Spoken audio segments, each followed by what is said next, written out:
Allez, salut les amis, c'est parti pour la matinale du lundi. Il est 9h50, fraîchement levé. Il me reste 10 minutes pour faire cette matinale puisqu'à 10h, je traite la session de Londres.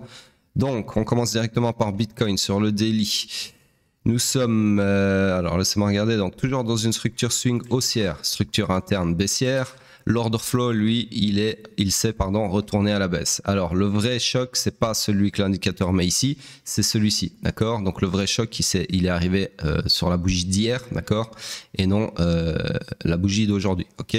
Donc, on va, pour remettre de l'ordre là-dedans, faire un truc comme ceci. Je vais faire un replay. Donc, hier, nous étions... Donc, ça, c'est la bougie de hier, de dimanche, d'accord? Donc, cette bougie-ci, pardon... Hop, a provoqué un retournement de l'order flow à la baisse, ok?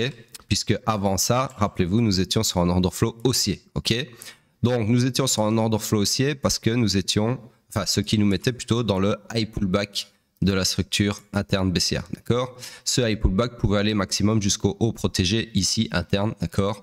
Et ensuite on s'attendait à une entrée en high run finale, destination, l'accomplissement de la destinée interne, c'est-à-dire le run du week low comme ceci, d'accord? Non, pardon, comme ceci, ok?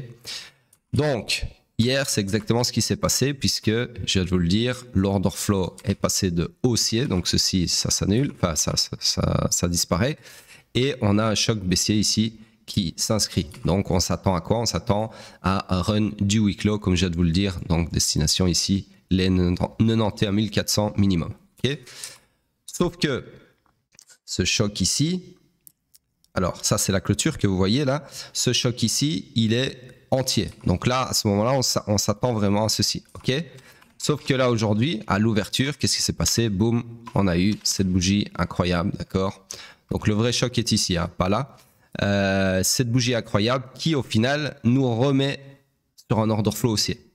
Alors hop, je vais vous mettre l'order flow haussier qui lui non plus n'est pas encore inscrit, c'est les limitations de l'indicateur, puisque l'indicateur est incapable de mettre un choc en temps et en heure sur une bougie qui casse à la fois, donc je vais vous mettre ici, le haut et le bas de la bougie précédente. Donc ici, le haut et le bas de la bougie blanche ont été cassés par la bougie d'hier, donc le choc a été mis en retard. Et là, aujourd'hui, rebelote, le haut et le bas de la bougie précédente, donc la bougie d'hier, ont été cassés par la bougie d'aujourd'hui. Donc l'indicateur est toujours, si vous voulez, il a une bougie de retard, il est toujours sur un order flow baissier, mais en final, on est là tout de suite maintenant, déjà sur un order flow haussier, d'accord? Donc en gros, il faut ignorer l'indicateur, d'ailleurs je peux le cacher si je veux, hop, comme ceci, et regarder uniquement mes chocs à moi qui sont les vrais chocs, d'accord? Donc hier, on a retourné order flow à la baisse, ce qui nous faisait croire qu'on allait partir comme ça. Sauf qu'aujourd'hui, on a retourné l'order flow à la hausse. Donc là, c'est un mouvement clairement tricky, d'accord? La bonne nouvelle, c'est que mon scénario que j'ai tracé hier, du coup, s'est réalisé avec succès, d'accord? Le scénario précédent, je l'efface. De toute façon, ici, le POI, on n'en a plus besoin non plus. Donc voilà, en gros, ça nous met là-dessus, c'est-à-dire une réalisation de mon scénario haut la main. Et donc, ce qu'on peut en conclure, c'est que l'order flow ici s'est retourné à la baisse pour faciliter une mitigation de cette demande daily pour ensuite partir faire un nouvel all-time high exactement comme je vous ai expliqué hier, d'accord? Donc voilà, voilà pourquoi il est important de suivre le price action en temps et en heure parce que ça peut changer très vite l'order flow, d'accord? Bref, donc j'efface ceci, scénario accompli haut la main.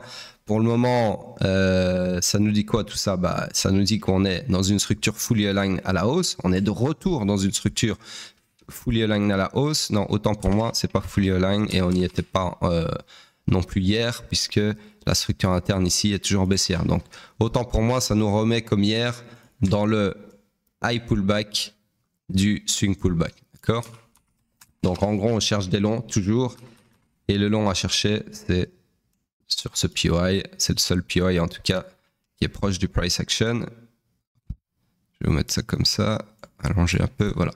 Donc en gros ici, on pourrait chercher un scénario comme ça, sauf que ce scénario-là, si vous avez bien compris, eh bien il nécessiterait un retournement de l'order flow à la baisse avec le point de choc futur qui est là, quelque part par là. Donc du coup, c'est pas un scénario qui m'intéresse. Donc là, pour le moment, ce scénario ne m'intéresse pas. Il n'y a pas de scénario à haute probabilité, en tout cas pour moi. Allez, on passe sur le H4 parce que là, il me reste 5 minutes. Donc sur le H4, bah, c'est un peu pareil. Je vais juste cacher ceci pour qu'on ne le voit pas sur le H4. Hop, voilà. Donc sur le H4, laissez-moi récapituler. Nous étions, donc on va refaire un petit peu le price action d'hier. Voilà, donc hier, moi dans mon lit, j'ai vu ça en live. Ah oui, je me disais pourquoi j'ai pas mes chocs, parce que j'ai caché l'indicateur là. Donc en gros, hier, je vais même retourner plus loin. Je me dépêche parce que j'ai pas trop le temps, comme je vous ai dit. Donc voilà, hier on était super bien parti pour avoir une continuation haussière. Donc ici, pour être tout à fait transparent avec vous, moi j'étais dans un long sur Ethereum, d'accord, parce que Ethereum avait une plus belle configuration et un meilleur RR pour moi en tout cas. Donc j'ai donné un long sur le VIP. Donc nous étions sur le VIP dans un long sur Ethereum à ce moment-là précis, d'accord, enfin déjà depuis un petit moment, et bien en profit.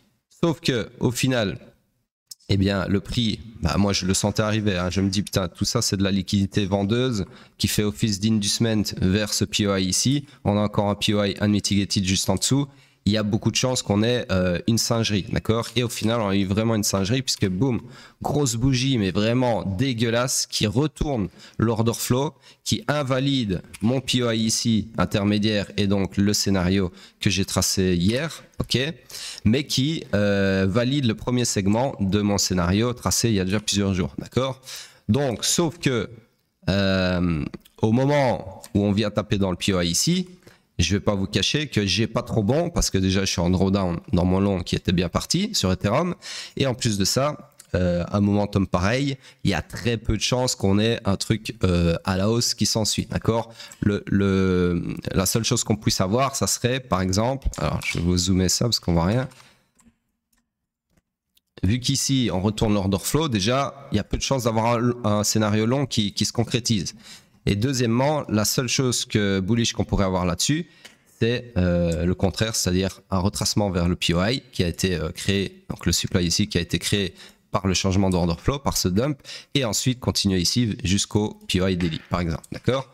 Donc en gros, quand je vois ça, ben, alors oui, mon scénario premier segment est en train de se réaliser, mais il y a très peu de chances qu'on ait le deuxième segment puisque l'order flow s'est retourné à la baisse et on a un momentum de fou furieux, d'accord. Donc du coup, à ce moment-là, mon scénario, normalement ici, est invalidé et je devrais tracer un scénario comme ceci, comme je viens de vous montrer. Donc en gros, un truc comme ça qui irait, alors la target, peu importe, on peut choisir le prochain POI imbriqué dans le POI daily. Donc si ça avait été en pleine journée, j'aurais tracé, j'aurais donné plutôt ce scénario-là, par exemple, d'accord? Scénario, donc je vais mettre ici en vert. Hop, ça c'était le scénario à adopter. Mais le problème, c'est que j'étais déjà dans mon long, d'accord? Donc ce que j'ai fait, c'est que, bon, je savais que si on revenait ici, bah, je ne pouvais pas ouvrir un short en dormant, hein, je ne suis pas encore trader somnambule. Donc pour moi, je me suis dit, vu que demain c'est l'investiture de Trump, il y a beaucoup de chances que ce soit une singerie pour sortir tous les mecs dans leur long ici, y compris moi, d'accord? Sauf que moi, mon stop loss était plus bas, heureusement. Et enfin, pas heureusement, c'est surtout que je sais ce que je fais. Donc je me suis dit, j'avais prévu un truc comme ça éventuellement. Donc mon stop loss était à rien plus bas. En fait, pour tout vous dire, mon stop loss était là en dessous, d'accord? Puisque pour moi, si cette demande-là lâchait, bah, clairement, il n'y avait plus d'espoir, d'accord? Donc en gros, il y avait une grosse invalidation de mon long. Donc en gros, tout ça pour dire quoi? Tout ça pour dire que le short, bah, je pouvais m'asseoir dessus parce que je dormais. Si short il y avait, hein, ça aurait été un truc comme ça, du coup, un truc comme ça. Et j'aurais pas pu le prendre parce que ça serait très probablement arrivé pendant que je dormais, ou pas, d'accord? Donc ça aurait été surprise au réveil. Peut-être au réveil, j'aurais eu l'occasion de prendre mon short. Dans tous les cas, j'ai choisi, par rapport à l'investiture de Trump qui tombe aujourd'hui, de laisser mon long ouvert, même en drawdown. De toute façon, voilà, le trade, je le laisse vivre, je le laisse respirer, puisque c'est soit de TP, soit de stop loss, d'accord? Alors, je suis en retard, évidemment, donc je vais continuer vite fait. Laissez-moi mettre juste pause 2 secondes. Ouais, désolé, j'ai mis mes alarmes sur les paires que je trade.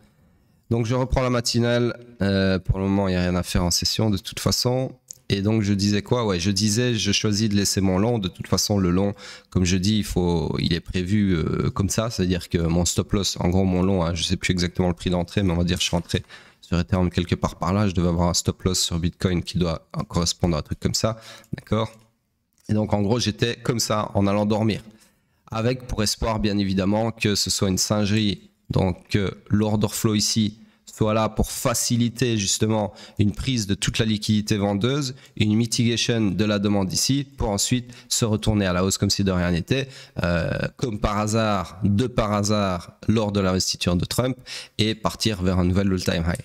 Et au final, eh bien, vous le savez déjà, hein, c'est exactement ce qu'on a eu, puisque au final, au réveil, on a eu ceci, donc là, comme ceci, gros rejet sur la demande, d'accord?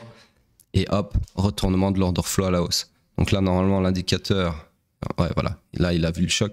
Donc, du coup, vous voyez que l'order flow qui était baissier, donc ici, s'est retourné à la hausse comme ceci. Et donc, cet order flow baissier, comme sur le daily, n'était là que pour faciliter une mitigation de la demande ici, pour ensuite repartir à la hausse comme si de rien n'était, d'accord?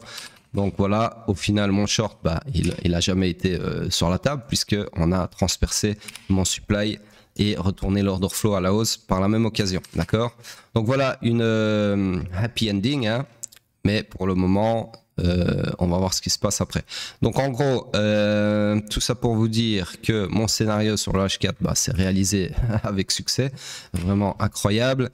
Et sur le H4, donc pour le moment, laissez-moi regarder, ça nous met sur quoi? Ça nous met sur...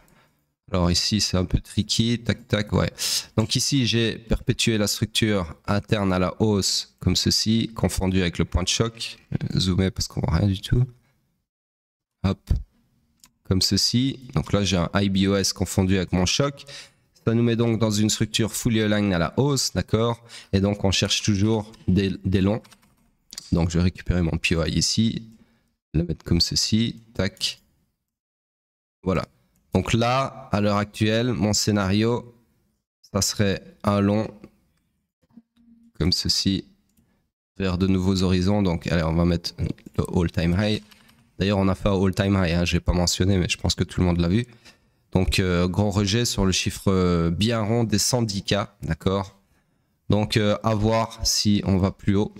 En tout cas, il y a une belle revente sur le chiffre rond psychologique des 110K. Donc ici, la structure, elle est telle qu'elle tant qu'on ne clôture pas encore au-dessus de la destinée de cette structure swing, c'est-à-dire le run du week high ici. Donc tant qu'on ne clôture pas un corps de bougie au-dessus des 108 366 pour les pharmaciens, eh bien, nous serons toujours dans cette structure-ci, d'accord? Enfin, cette structure comme elle est là à l'écran. Donc ça, je vais le remettre en bleu par contre, hop, comme ceci. Voilà, allez, on passe sur le M15 rapidement. Donc le M15, lui, nous a fait quoi? Bah, il s'était retourné à la hausse, ensuite retourné à la baisse ici, et puis retourné à la hausse là maintenant, comme ceci. Donc là, nous sommes dans une structure haussière, comme ceci. Pardon. 15. Hop, je récupère mon POI. Donc ici, order flow aussi, pas de structure interne. Donc en gros, fully aligned à la hausse, on cherche des longs. Juste raccourcir ça un petit peu. Hop, voilà. Donc là, tout de suite maintenant, ça serait chercher un long ici, comme ça. Okay. Allez, on passe sur le pétrole. Aujourd'hui, c'est day off pour les marchés US, d'accord? Enfin, c'est pas day off, je pense qu'ils ferment juste la session PM. Donc en gros, il y a une demi-session US en moins, d'accord, par rapport à l'investiture de Trump. Et c'est aussi un autre jour... férié, je sais plus ce que c'est, mais on s'en fout. Bref, donc en gros, faites attention, c'est une journée spéciale aujourd'hui sur les marchés traditionnels. En plus de ça, c'est l'investiture, donc voilà, faites attention. Donc sur ce daily, c'est moi juste cacher ceci. Hop, tac, tac. Attendez, je mets pause, je surveille. Je me suis trompé ici. Hop. Donc, tac, voilà, c'est ça. Attendez, je me pose 2 secondes. Ok, je surveillais juste mes autres paires, il ne se passe rien pour le moment. Donc, sur le pétrole, nous sommes toujours dans le swing pullback, d'accord, puisque l'order flow est baissé dans une structure swing haussière. Je vais aller un peu plus vite, hein. Donc on cherche des shorts, mais il n'y a toujours rien à short puisque ici, il n'y a pas de POI qui s'est dégagé de ce retournement d'order flow. D'accord? Donc structure morte toujours. On cherche des shorts, mais il n'y a rien à short. On passe sur le H4. Sur le H4, laissez-moi mettre de l'ordre dans l'affichage ici. Donc ça m'intéresse pas. Petite seconde. Ça, si. Hop, ça je cache. Hop, hop, voilà. Donc sur le H4, nous sommes dans une structure haussière, structure interne. Elle s'est retournée à la baisse. Oups. Donc je disais, structure interne s'est retournée à la baisse ici, comme ceci. Et l'order flow également baissier. Donc nous sommes dans le high run initial du swing pullback. On cherche donc des shorts. Sauf que pour chercher des shorts, il n'y a toujours que ce POI ici. En tout cas, c'est le plus proche du price action. Donc en gros, mon scénario ne change pas. Ok, on est toujours dans le même scénario. H4. On passe sur le M15. Le M15, lui, toujours dans ce range énormissime que j'ai agrandi un petit peu. Donc en termes de... Ça m'intéresse pas. Ça non plus. Au final, tout ça, ça appartenait au H4. Donc en termes de structure interne, je mets à jour. Et donc on a eu ici, bah ouais, au final, ça je peux le laisser. Un graphe de liquidité comme ceci, suivi d'un retournement de la structure interne à la baisse, qui s'est donc réaligné avec la structure swing qui est baissière aussi. Ensuite, on a eu une perpétuation de cette structure interne à la baisse, encore une fois. Et donc, l'order flow est aussi baissier, comme vous le voyez là. Nous sommes donc dans une structure fully aligned à la baisse. D'ailleurs, ce POI ici a très bien fait réagir le prix. Donc ici, le short que je vous avais donné vendredi s'est bien passé, si vous l'avez pris par exemple. Donc je récupère mon POI. Donc en gros, on est fully aligned à la baisse, on cherche des shorts. Le seul problème, c'est qu'il n'y a aucun POI proche du price action. Le seul POI proche du price action à short, c'est celui-ci. Et il ne m'intéresse pas puisqu'il nécessiterait un retournement de l'order flow à la hausse sur le point de choc futur ici pour se réaliser. D'accord? Donc pour le moment, il n'y a rien qui m'intéresse sur le M15. Allez, on passe sur le weekly sur Bitcoin où on a eu la clôture du coup. Donc grosse matinale aujourd'hui, hein. Donc voilà, sur la clôture, bah, on a eu, alors on n'a pas eu la bougie escomptée méga bullish, mais on a eu une ouverture extrêmement bullish. Et on a eu au final une bougie, on va dire bullish, mais un peu doji sur les bords, hein, une bougie un peu indécisive, mais quand même à tendance bullish, j'ai envie de dire. Donc voilà, tout se passe comme prévu. Je vous avais dit que je voyais rien d'autre qu'un all-time high, un nouvel all-time high, et c'est exactement ce qu'on a eu cette nuit. Donc assez content de mon analyse. J'espère que vous avez suivi tout ça. Et donc, laissez-moi regarder. Ouais, c'est tout. C'est tout pour le moment. Rien de plus à dire, d'accord? Et on va regarder vite fait la dominance et après je vous laisse parce que des choses qui se passent sur le marché. Voilà, la dominance, bah, par rapport au nouvel all-time high, elle est toujours en train de monter, d'accord? On est toujours dans un genre de triangle comme ceci, ok, grosso modo. Donc personnellement, je pense qu'il se peut que la dominance, bah, franchement c'est du 50-50. Je sais pas trop ce qu'elle va faire, pardon, la dominance, mais je vais pas faire le mytho et dire ouais, je pense que non. Pour moi, on est toujours dans ce scénario-là de par l'order flow, d'accord. Mais ce scénario se fait désirer, d'accord. Donc là, je ne sais pas quoi vous dire. Personnellement, je vais attendre. En tout cas, j'ai bon espoir que une fois que Bitcoin et Trump et tout ça ont fait leur petit show, que la dominance ferme enfin sa grande bouche et commence à lâcher prise et que les alts commencent à pouvoir s'exprimer parce que les alts franchement c'est la catastrophe là. Bref, sur ce je m'en vais focus sur ma session Londres et je vous dis à plus tard. N'oubliez pas de commenter si vous avez des choses à dire et liker cette vidéo, partager la chaîne, etc. À plus tard.